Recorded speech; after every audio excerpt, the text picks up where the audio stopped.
제15장.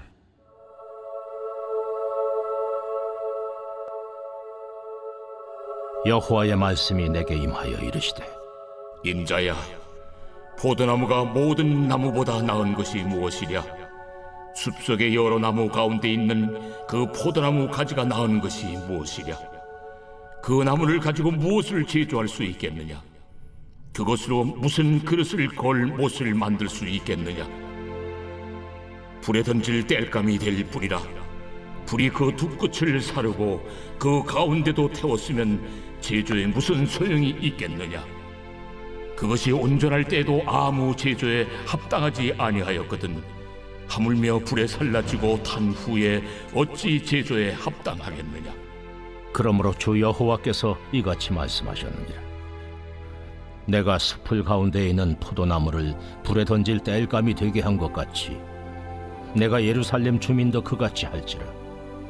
내가 그들을 대적한즉 그들이 그 불에서 나와도 불이 그들을 사르리니 내가 그들을 대적할 때에 내가 여호와인 줄 너희가 알리라. 내가 그 땅을 황폐하게 하리니 이는 그들이 범법함이니라.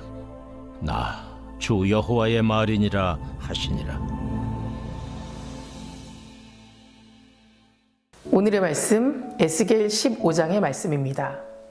15장의 말씀은 쓸모없는 포도나무의 비유를 통해서 가치 없는 예루살렘 주민을 하나님이 심판할 수밖에 없음을 말해주고 있습니다. 2절 말씀에는 인자야, 포도나무가 모든 나무보다 나은 것이 무엇이랴? 숲속의 여러 가지 나무 가운데 있는 그 포도나무 가지가 나은 것이 무엇이랴?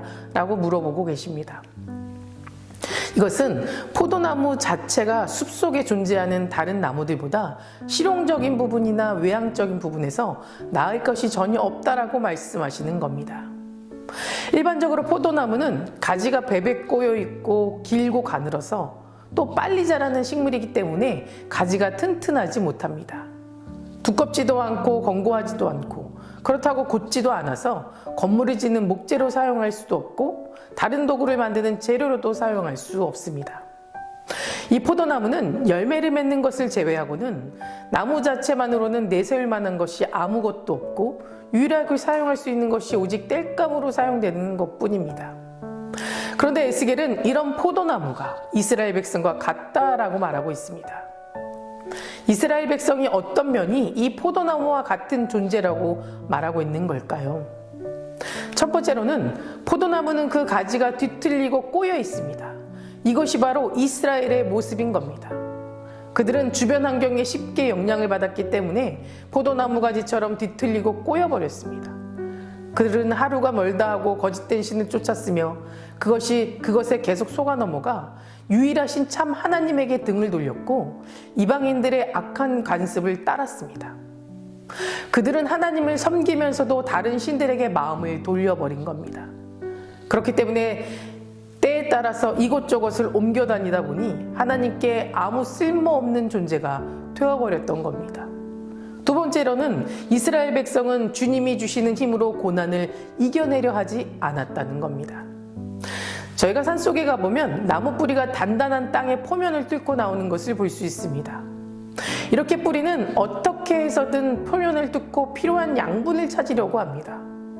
그러나 포도나무의 경우는 그렇지 않습니다. 포도나무는 장애물을 뚫고 자라면서 더 강해지는 대신 단순히 그 주변을 지나갑니다.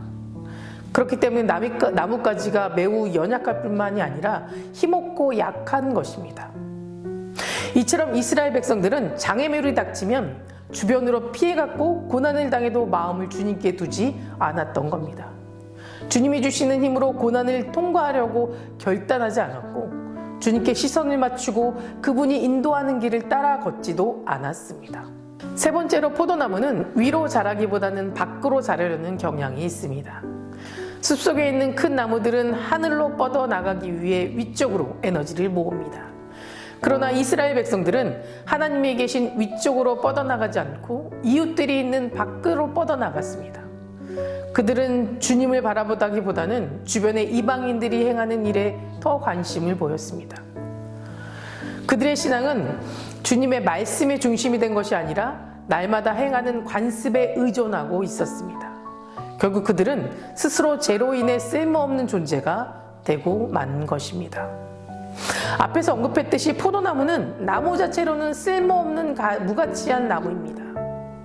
그럼에도 불구하고 사람들이 포도나무를 좋은 밭에 심고 돌보는 이유가 있었습니다. 바로 그 열매 때문입니다. 포도열매는 그 당시 이스라엘 백성에게 각종 수분과 영양분을 제공하는 중요한 생필품으로 가장 큰 가치를 차지하고 있었습니다. 그래서 사람들은 나뭇가지의 실용성과는 무관하게 이 포도나무를 귀하게 여기고 잘 가꾸었던 겁니다. 하나님께서 이스라엘을 당시의 백성으로 택하시고 적과 꿀이 흐르는 가나안 땅으로 옮기신 이유도 그들에게서 좋은 열매를 맺기를 기대하셨기 때문입니다. 사실 하나님께서 택하시고 불러주시기 전에는 이스라엘 백성들은 형편없고 볼품없는 포도나무가 또 같았습니다. 하지만 하나님께서 그들을 극상품 포도나무가 되게 하시기 위해서 가나안 땅이라는 좋은 땅으로 옮겨 심으셨고 그들을 정성으로 돌봐주셔서 얼마든지 좋은 열매를 맺을 수 있는 조건을 갖추게 하셨습니다. 하나님께서는 이스라엘 백성들이 좋은 열매 맺기를 기대하시면서 그들을 위해 많은 수고를 하셨고 그들을 보호해 주셨고 그들에게 열방의 다른 민족이 받지 못한 은혜와 축복으로 베풀어 주셨습니다. 그런데 안타깝게도 이스라엘 백성들은 열매를 맺지 못하거나 먹지 못할 포도만을 맺어버렸습니다. 결국 그들은 하나님과 세상에 대하여 무가치한 존재로 전락해버리고 말았던 겁니다. 이 포도나무는 오늘날 하나님을 믿는 우리의 모습과도 같습니다. 하나님께서 우리를 택하여 당신의 백성으로 삼으신 이유도 하나님께서는 우리에게 아름다운 열매가 맺혀지기를 기대하시는 겁니다. 하나님을 기쁘게 할 수 있는 의의 열매, 세상을 의롭게 할 수 있고 또 유익하게 할 수 있는 선한 열매를 기대하신 겁니다. 그렇기 때문에 하나님께서는 예수 그리스도를 통해서 우리를 구원하셨고 좋은 열매를 맺을 수 있도록 말씀을 통하여 악으로부터 보호해 주시고 돌봐주시는 겁니다. 그리고 성령을 통해 우리의 심령을 새롭게 하시면서 우리 삶에 필요한 은혜와 축복으로 베풀어 주시는 겁니다. 그래서 우리가 해야 할 일은 분명하고도 명확해야 합니다. 그것은 우리는 하나님이 기대하시는 것처럼 좋은 열매를 풍성하게 맺으며 또 하나님을 기쁘게 해드리는 것입니다. 그것이 우리의 존재 이유인 것입니다. 우리가 좋은 열매를 맺지 못한다면 우리는 무가치한 존재가 되어서 한낱 쓸모없는 나뭇가지 인생이 되어버리고 마는 겁니다. 그러나 기억하시기 바랍니다. 포도나무가 열매를 맺을 때 비로소 그 존재가 빛나게 되는 것처럼 우리 또한 하나님께서 원하시는 성령의 열매를 맺는 삶이 된다면 그땐 우리의 존재 그 자체로 빛나게 될 거라는 것입니다. 요한복음 15장 5절 말씀에는 예수님과 제자들의 관계를 이렇게 설명하고 있습니다. 나는 포도나무요 너희는 가지라. 그가 내 안에 내가 그 안에 거하면 사람이 열매를 많이 맺나니 나를 떠나서는 너희가 아무것도 할 수 없음이라. 우리 예수님은 포도나무시고 여러분들은 주님께 붙어있는 가지라는 겁니다. 포도나무의 가지가 해야 할 일은 단 한 가지입니다. 그냥 붙어 있는 겁니다. 우리가 주님께 꼭 붙어 있으면 열매는 저절로 열리게 된다는 겁니다. 사랑하는 성도 여러분, 인생의 모든 짐들을 그리고 부담감들을 다 내려놓고 그저 주님께 꼭 붙어 계시기 바랍니다.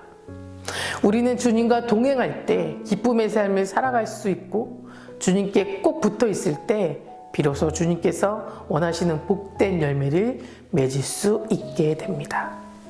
다 같이 기도하시겠습니다. 오늘은 목요일입니다. 목요일의 공동기도 제목은 다음 세대와 가정을 위해 기도해 주시기 바랍니다. 먼저 예배의 자리를 떠나지 않게 기도해 주시고 가정의 예배가 회복되고 세워질 수 있도록 기도해 주시기 바랍니다. 사랑과 은혜가 충만하신 주님 감사합니다. 오늘 하루도 나의 모든 것 주님께 맡기며 나아갑니다. 하나님 보시기에 가치 있는 인생 되기를 간절히 소망합니다. 하나님께서 원하시는 성령의 열매를 맺는 귀한 삶으로 살아가게 하시고 그로 인해 우리의 존재가 빛나는 삶 될 수 있도록 인도하여 주시옵소서.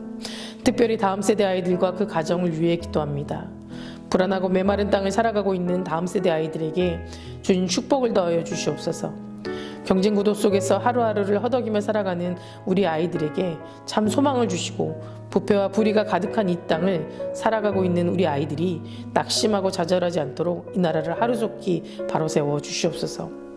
어떻게 살아가야 할지 방황하고 있는 아이들에게 주님 말씀으로 가르쳐 주시고 주님의 강한 오른팔로 붙잡아 주시옵소서. 말씀을 붙잡고 살아가게 하시고 예배를 사모하고 또 지켜나갈 수 있는 우리 아이들 될 수 있도록 도와주시옵소서. 각 가정마다 아이들과 함께 예배하고 또 기도하는 믿음의 가정을 세워주시고 그 속에서 주님의 사랑이 회복될 수 있도록 지켜주시옵소서.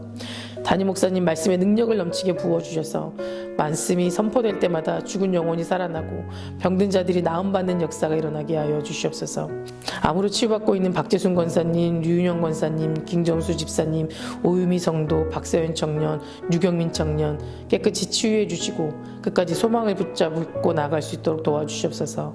투석 중인 성도님들, 사고로 입원 중인 성도님들에게는 힘을 더해 주시고 우울증, 공황장애, 불면증 겪고 있는 분들에게는 평안함을 허락하여 주시옵소서. 새벽마다 1000번째 드리며 광고하는 기도 제목을 응답하여 주실 줄 믿사오며 예수 그리스도 이름으로 간절히 기도드립니다. 아멘.